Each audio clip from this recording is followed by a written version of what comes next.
So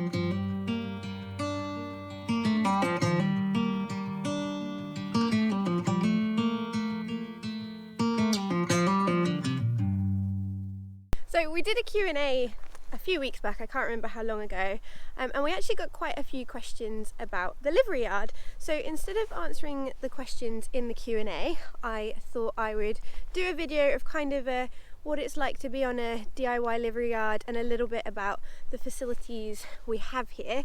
So as you can see, I am in the menage or sand school, depends what you like to call it.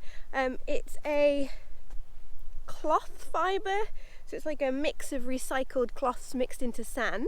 Do you know what, I don't actually know how big it is. I think it's 60 by 40, but don't quote me on that. It's really good, it never floods, it's kind of all weather use. The only time we can't use it is when it really freezes hard and the membrane kind of, you don't want to ruin the membrane. We've got some floodlights up there, they're not the best in the world, but they're pretty good. And then we have like jumps and poles and cavalettis and bits and bobs that are all kind of free to use whenever we want. That's kind of what I really like about this yard. So I've only ever been on one livery yard my whole life, and it's this one, and I've been here for 9 years. Before that I had my own little yard at my parents' house.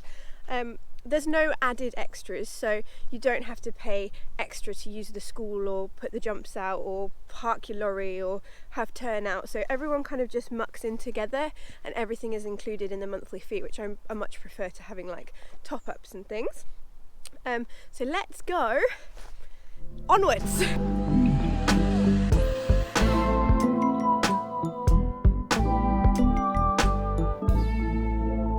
Then the part of the yard that you've probably seen the most is my stable. So I'm in like the old block of stables, and then there's stables in the barn. There's 10 stables in total, 7 are livery, and the rest are the owner's stables. The owners live on site, so it's really nice to know that like the security, if anything happened, they'd hear it and things. And there's always someone here, because everyone that is liveries here, there are 7 liveries in total, but there's more people because a lot of the horses have like mums and daughters looking after them, so there's a few more people that kind of mill around. But because some are at school, some are working different jobs and stuff, there's usually someone here, and we're all kind of staggered at different times of the day, so actually it means the school is always pretty free as well. So yeah, I've got one stable but 3 horses, because the other 2 live out 24/7, and Tizzy has to come in over winter so she doesn't lose too much weight. But yeah, the stables are all really nice. Mine is super unique, as you know. There we go, you've seen it all before. They're all actually really big, really airy, lovely stables. And then we have the tack room. It's pretty dark in here at the moment. So everyone has one saddle rack, kind of mounted saddle rack, and then the space underneath for whatever you need. Then if people who have been watching for a while remember Dan and I put this up, so people put like numbers and rugs up there, and then this side is it's got bridle hooks, and then if there's any like lessons or anything, sometimes people use that, but actually we've got like a little yard group chat, so we put lessons and stuff up on there. All of my stuff is at the back. Because I have 3 horses, I need a little bit more space, so mine is across the back. So the tack room isn't heated, but actually it's really well ventilated, so my stuff doesn't get that kind of crispy and mouldy over winter, but I do have to clean it a little bit more over winter. But yeah, so that's the tack room. Here we have the mountain block that Dan made. Thank you, Dan, very useful. I literally don't even have to put my foot in the stirrup, I literally just stand on my ponies. And then over to the barn. So this is kind of what we use as a wash bay. So there's a tap here, there's a drain here. Rather annoyingly, the water all drains down there, so you spend ages sweeping it back up there, but what can you do? So yeah, this is kind of the space we use if the farrier is coming, because obviously it's concrete. There's some lights, though they're not particularly great. The farrier actually wears a head torch, and what we use for washing down, filling up feeds and things like that. Talking of feed, we did used to have a feed room. It was up in the old stable block, and it's like a little pony size stable, but now there's a pony on the yard, so the pony lives in the pony size stable obviously, and the feed has come in the barn. A little bit messy at the moment. We need to have a yard tidy. I love doing stuff like that. But this is kind of where everyone keeps their shampoos, stuff that they use in the wash bay. Not much on it at the moment actually. And then if we spin around, this is where everyone's shavings are, though you can just see over there, that's where mine are at the moment, because we needed this space free to get the water bowser for the school in. Then we've got kind of the electric fence area. The yard has its own electric fencing equipment to put up over summer and winter, but also people have their own, like I have a couple of sets to kind of do extra fences over winter in the summer, but this is where it all stays. Then we've got like extra jumping poles and stuff. There's no one at the yard at the moment that is like super into jumping, so we haven't put them in and out much recently. And then we have my section of the barn, so I've got kind of a box of stuff and things, my pony washing stuff, a extension lead, my supplement, the spare shoes box, my feed bin. Then I have all of the ponies' rug boxes, so we've got Tizzy, Qantas and Roo down there. And then other rug boxes, my crewing gear is under the sheet because it gets a little bit dusty in the barn. And then all my bedding is here. These rugs need to go for a wash because they've gone from 0 to 100 gram. Then we have where everyone keeps their hay and haylage. So we all have like a little slot. Here is mine and my giant hay nets. And then for storing hay and haylage, it all goes over here. I've got 8 of these big bales for winter, and fingers crossed it will last me.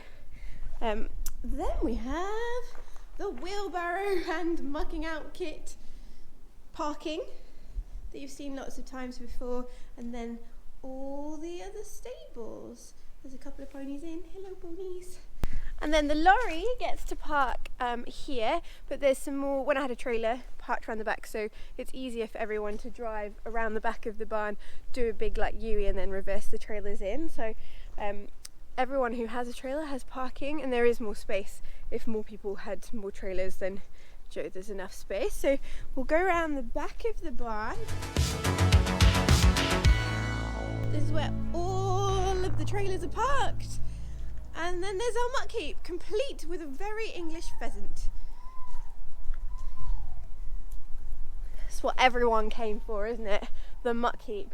I can't say that this is a aesthetically pleasing muck heap for you all to see.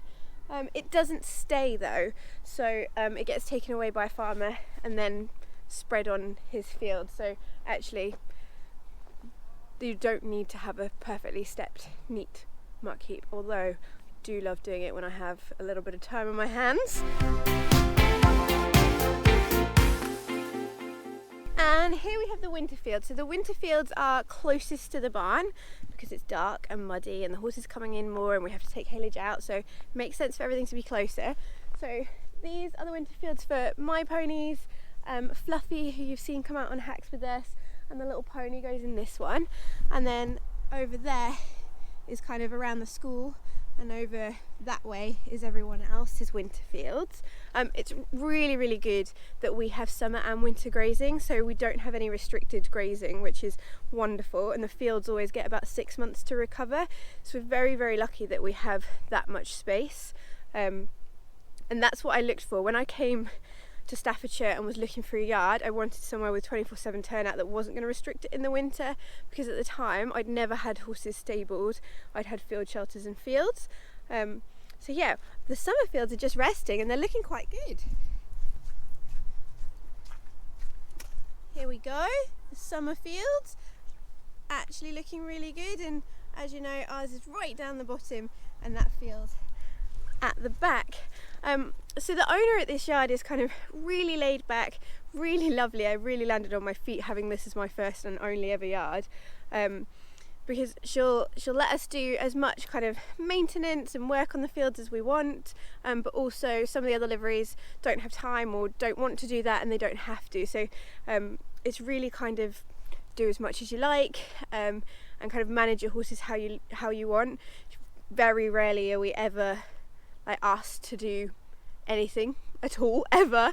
Sometimes there's shoots on in the woods over there, and they just put it on the group chat and say there's a shoot on, you decide what you want to do with your horses and things. So it's really, really nice. There's no like super strict rules about horse management or anything, which I've had some liveries do have. So yeah, and you can always rely on everyone here to, if you go on holiday, then people will muck in and look after your horses. If something like goes wrong, someone will sort it out and let you know. So there's actually, although in an ideal world I would absolutely love to have my own yard, and if money wasn't an object, I would definitely have my own yard, and I do miss having my own little space and own fields and things like that, and I was super lucky to grow up with that. But actually, on the flip side of that, having so many people around to help you is really, really lovely, and that kind of peace of mind. And also when I moved to Staffordshire, it was quite lonely. I had my horses obviously, but I didn't know anyone. It was like having another family, and sometimes they'd have me around for like Sunday lunch, and it was really, really nice. I feel a bit emotional actually. So yeah, it's like having a second Midlands family, and it's just kind of a really nice little community, because we're not a big yard, so it doesn't get cliquey like I guess some places, if they were super big, could get. I'm trying to get out of the gate. So yeah, that is basically most of the yard. I don't think there is anything else to show you. So hopefully that has given you like a little, I guess, look into the yard here, and a look into what life is like on a DIY livery yard. If you go and have a look at all of the other videos, you'll see what it's like. We only live 4 minutes away, so being on a DIY livery is pretty easy for me, and it is still on the way to work, so I don't find it a problem. I don't have any children, so I don't have that to think about. I probably spend about 3 hours here a day, and I absolutely love it. It's my kind of downtime, my chill time. And even though there are some days where I'm like, oh god, I'm gonna have to carry a hainer up that hill in the dark, in the mud, and I'm like, oh, overfilled them because I'm too lazy to take more than 2 hay nets out, so I've got 2 massive ones, that I feel like I would like to play tiddlywinks instead of ride horses. But on the whole, I absolutely love it.